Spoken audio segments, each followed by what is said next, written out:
estudante, tudo bem? Seja bem-vindo para mais uma aula de Biologia comigo, Marisa Araújo, a Marizinha, aqui no Se Liga, tá? O intérprete de Libra hoje é o Daniel. Tudo bem, Daniel? Venha comigo, vamos ver o tema da aula de hoje? Fotossíntese e fluxo de energia, tá? Uma matéria muito gostosa, muito interessante, mas que envolve bioquímica, tá? E eu vou tentar facilitar para vocês ao máximo, tá? Evitar termos complexos, para que vocês entendam aí o processo, tá? Então, fique aí, anotem, tá? Bonitinho. É uma aula do terceiro ano do ensino médio, Ciências da Natureza e suas tecnologias, tá? O que iremos aprender na aula de hoje? Iremos reconhecer que a fotossíntese é um processo de transformação de energia luminosa em energia química, a partir de gás carbônico e água, na presença de luz. E aprender também que ocorre transferência de energia e materiais de um organismo para outro ao longo de uma cadeia alimentar, ok? Bem, vamos lá. Fotossíntese. A fotossíntese é um processo, né, importantíssimo para a vida no planeta Terra, né? Vamos lembrar de por quê? Que produz o quê? Matéria orgânica, né? O alimento que vai passar pela cadeia alimentar, né? Pelos seres clorofilados. Olha só, conversão de energia luminosa em energia química, quer dizer que a energia da luz vai ser transformada. E você sabe que a energia é sempre transformada, tá? Realizada por seres autótrofos, aqueles que produzem, né, seu próprio alimento, dividida em duas fases, fase clara ou fotoquímica e fase escura. Vamos lá. Nós temos a fotossíntese clássica, né, que acontece nos seres eucariontes, como, por exemplo, as algas, as plantas, né, que produzem lá clorofila e também outros pigmentos, tá? E esse processo, ele vai envolver, olha, 6 moléculas de gás carbônico que vão reagir com 12 moléculas de água, vão produzir a molécula C6H12O6, que é a glicose, e liberar aí, olha, oxigênio e ainda produzir água, tá? 6 moléculas de água. Então, essa é a equação balanceada do processo. E nós temos também nos seres procariontes, né? Processo aqui de fotorredução, aqui, olha, gás carbônico reagindo aqui, por exemplo, com compostos de enxofre.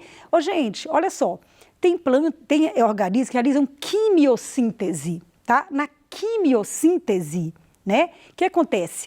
Aquelas bactérias não vão pegar a luz do sol, elas vão pegar a energia contida em reações químicas, vão quebrar aquelas reações, conseguir energia e aí sim produzir o seu alimento, tá certo? Ok? Bem, mas nós temos também algumas bactérias que têm bacterioclorofila, tá? Então aqui só mostrando, olha, que o oxigênio da água, tá? Ele vai ser utilizado para produzir, ele vai ser liberado na atmosfera, nós vamos usar na respiração e nós vamos aqui, olha, de novo, produzir a molécula de água, tá? Quer dizer, é um processo onde substâncias vão ser quebradas e outras vão ser produzidas, tá? E aqui também mostrando aqui o enxofre que estava presente aqui nessa molécula, ele aqui vai ficar livre, tá bom? Então vamos observar aqui, olha. Nós temos o cloroplasto, que é uma organela presente aí nas algas, né, nos vegetais, tá? Essa organela, ela é importantíssima, tá, gente? Olha só, o cloroplasto, ele é uma organela de 2 membranas e ele possui aí alguns detalhes, olha, os tilacoides, que são essas moedinhas, né, essas bolinhas, essas moedinhas, que a gente chama de grânulo também, tá? Formando o tilacoide, e nós temos aqui, olha, o estroma, que é esse espaço aí entre os tilacoides. Tem fase que acontece nos tilacoides e tem fase que acontece no estroma, tá? Então, esse aqui é o cloroplasto. Lembrando novamente a fotossíntese clássica. E aqui, olha, um resumo da fotossíntese, tá? Olha, eu estou vendo aqui alguns processos. Vamos tentar analisar esse esquema. Olha, a água participa do processo, o sol, né, a luz solar, olha aqui, liberação de oxigênio, e aqui eu estou percebendo também, olha, CO2 acontecendo um ciclo, tá? E produzindo a glicose. Parece complexo, eu vou tentar facilitar para vocês na bancada daqui a pouquinho, tá? Porque olha só, aqui, vou mostrar para vocês que existe duas fases. A fase clara e a fase escura, tá? Então, vamos aqui no minha bancada para vocês entenderem melhor, tá? Porque essa matéria de fotossíntese, ela requer aí uma certa atenção. Preste atenção aqui. Nós vamos lembrar que a fase clara, o nome já diz, é a fase que depende da luz solar, tá certo? E a fase escura, eu vou chamar esses dois sistemas aqui da fase clara e esse aqui, a fase escura, tá? A fase clara depende de luz solar. Essa fase independe de luz solar. Não é porque ela acontece no escuro, é porque ela não precisa de luz solar. Então, ela pode acontecer tanto em presença de luz quanto na ausência de luz. Então, vamos deixar a fase escura aqui separada. Vamos trabalhar com a fase clara, tá? Na fase clara, nós temos dois fotossistemas, tá? O fotossistema 2 e o fotossistema 1. Esse fotossistema, gente, olha que interessante, ele tem aqui, olha, uma anteninha. Essa anteninha, ela vai captar o quê, gente? Olha aqui, a luz do sol, tá? E vai passar para um centro de reação que está aqui dentro, onde estão as clorofilas, tá? Mesma coisa aqui, anteninha, e aqui nós temos um centro de reação com as clorofilas, tá? Que vão aí captar a luz solar. No caso do fotossistema 2, a luz de 680 nanômetros e aqui no fotossistema 1, 700 nanômetros, que é o comprimento de onda, tá, gente? Ok, então vamos lá. Então aqui, olha, primeira coisa, luz solar. Quando a luz solar, ela vai irradiar aqui, nessa anteninha, tá, gente? Ela vai excitar, ela vai transportar energia e vai excitar aqui a clorofila, tá, gente? Essa clorofila vai liberar o quê? Olha, elétrons, tá certo? Esses elétrons, né, que estão excitados, eles têm que passar, né, para esse outro sistema, que é o fotossistema 2. Mas vamos pensar assim, imagina uma pedra bem pesada caindo sobre um carro. Você entende que a energia vai ser muito forte? Agora, se eu tiver uma escada e essa pedra fosse descendo degrau por degrau, ela vai perdendo energia e vai chegar com energia bem menor, concorda comigo? Então, o estrago vai ser menor. Então, mesma coisa, esses elétrons, em vez de passar de uma vez para o outro fotossistema, ele vai passando por receptores de elétrons, como fosse aquela batata quente que um vai jogando para o outro. E aí, vai se perdendo energia. Ah, que interessante, toda vez que perde energia, eu formo o quê? Uma molécula de ATP, que é a molécula energética, ela vai ser fosforilada, tá? O ADP se transforma em ATP. Então, essa energia, ela é muito importante e ela vai ser usada, olha aqui, nesse sistema aqui da fase escura. Vou guardar ela aqui, tá certo? Beleza, ok. Então, esse elétron chegou aqui, tá, gente? E a luz está chegando aqui também, na anteninha. Vou excitar essa clorofila, que também vai liberar elétrons, tá certo? E vai também passar por receptores. Outro detalhe. Vocês estão lembrando que essa clorofila aqui perdeu elétrons e passou para de cá? Então, ela está faltando elétron aqui. O que acontece? vai entrar aqui agora uma molécula importantíssima. Olha aqui, a água. A molécula de água, ela é importantíssima na fotossíntese, ela vai acontecer aqui nessa fase clara, no fotossistema 2. A luz, gente, ela vai quebrar a molécula de água, chama fotólise da água. A água é formada por hidrogênio e oxigênio. Então, vai liberar o quê? Hidrogênios, 2 hidrogênios e o oxigênio, concorda? Vai separar os átomos, né? Ok. Ótimo. E agora, Marisa, para que eu vou quebrar a molécula de água? Primeiro que os elétrons dessa quebra vão aí recuperar esse fotossistema aqui que perdeu elétrons, tá? Beleza.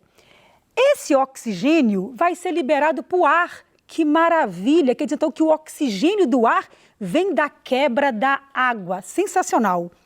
E o hidrogênio vai ser usado aqui nessa fase, tá? Tá, beleza. Marizinha, como é que esse hidrogênio que estava aqui vai passar para a terceira fase, que é a fase escura? É tudo muito fantástico, né? Esse mundo bioquímico.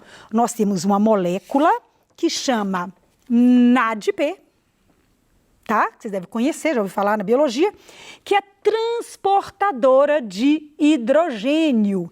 Aí, Marizinha trouxe um carrinho, tá? Nos livros didáticos, chamam NADP de carrinho. Toda vez que a água for quebrada, liberou hidrogênio, vou chamar o hidrogênio desse tubinho aqui, tá, gente? A água quebrou, liberou hidrogênio. O hidrogênio vai ser capturado pelo NADP, que vai virar agora NADPH2. E ele vai, então, levar esse hidrogênio para a fase escura, ok? Então, na fase escura, o que chegou? Vamos deixar a fase clara aqui de ladinho, tá?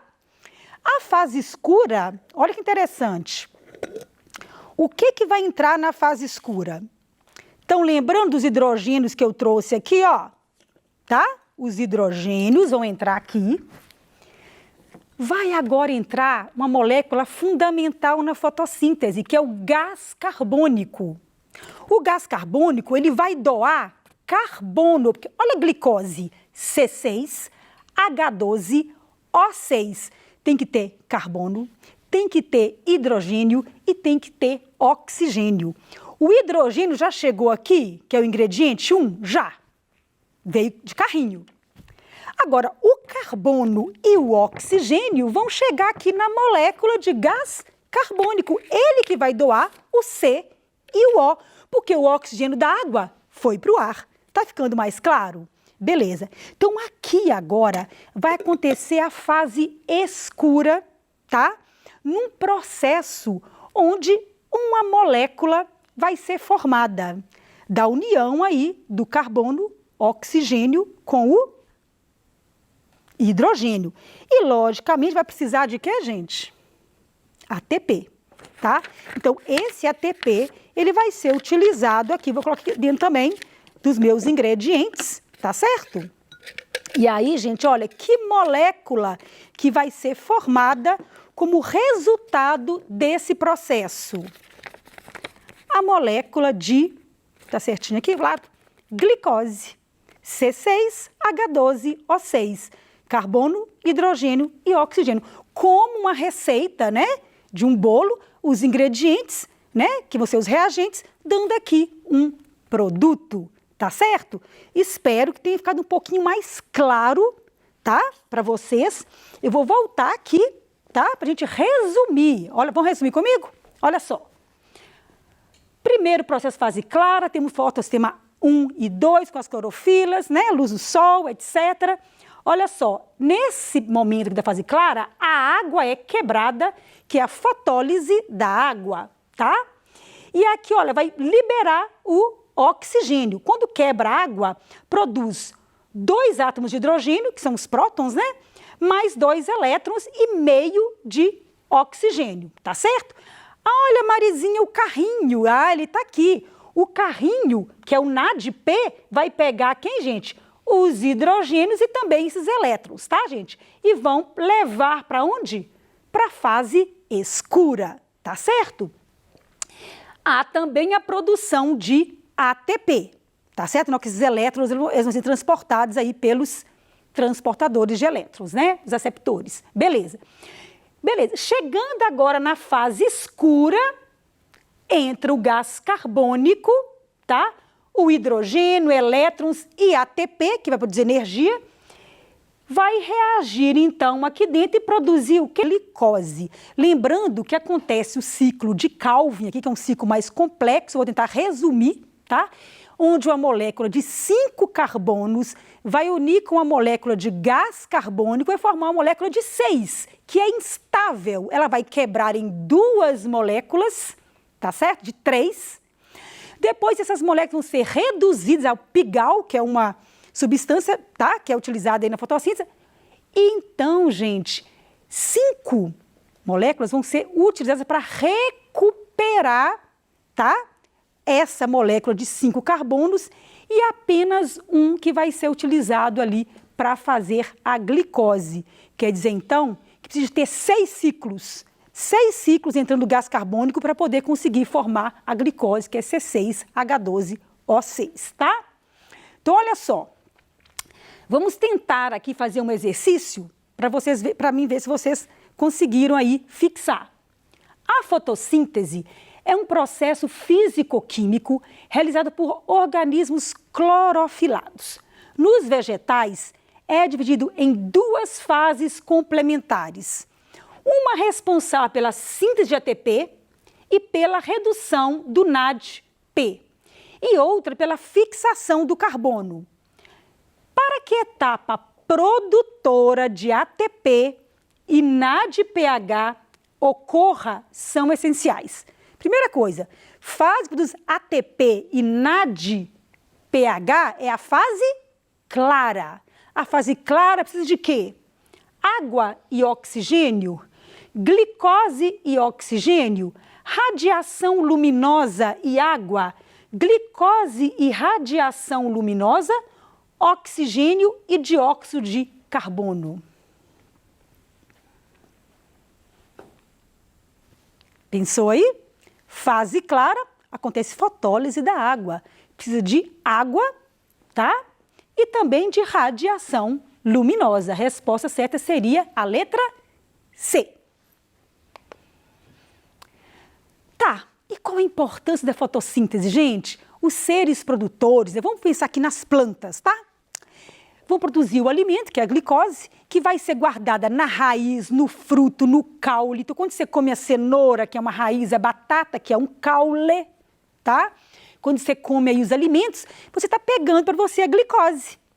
E aí você vai quebrar a glicose no processo respiratório e produzir energia. E essa energia vai passar na cadeia alimentar, tá? Então, a cadeia alimentar é uma interação alimentar entre organismos, ela é importante para o equilíbrio dos ecossistemas e nós temos níveis tróficos. Quais são eles? Produtores, consumidores e decompositores. Produtores, que são aqueles que produzem, né, fazem a fotossíntese, consumidores, vamos pensar aí nos animais que estão comendo os alimentos, e decompositores, as bactérias, né, e os fungos que vão aí reciclar a matéria orgânica. Estou aqui mostrando o fluxo de matéria, tá, gente? Aqui, olha, eu tenho a planta, olha que interessante. Quando a planta produz a energia, ela vai passar para o grilo quando ele começa a planta. Mas o grilo vai utilizar 90% para ele e passar só 10% para frente. Desses 10%, o camundongo vai usar 90% para ele e passar só 10% para frente. E assim por diante. Então, a energia diminui ao longo da cadeia alimentar. O fluxo é linear e decrescente. Não pode esquecer isso, tá? Agora, o fluxo de matéria já é cíclico, porque os decompositores vão reciclar a matéria orgânica, tá? Resumindo, então, para finalizar a nossa aula, a quantidade de energia vai diminuindo à medida que passa pelos níveis tróficos, parte dela é utilizada para a realização dos processos vitais do organismo, que eu falei que é os 90%, e outra liberada sob a forma de calor. Apenas uma parcela menor de energia torna-se disponível para o nível seguinte. E a transferência de energia é unidirecional, tá? Vocês não podem esquecer deste detalhe. Aqui uma cadeia alimentar aquática, uma teia alimentar, que é um conjunto de cadeias alimentares. E aqui um exercício para vocês fazerem, eu quero saber qual desses níveis tróficos vai conseguir mais energia, tá? Vocês vão fazer aí em casa, tá certo? Para mim. E outra perguntinha, como os seres autotróficos garantem a vida dos seres fototróficos? Se vocês tiverem alguma dúvida, mandem para mim no Tira Dúvidas que eu estarei à disposição de vocês. Um grande beijo da Marizinha.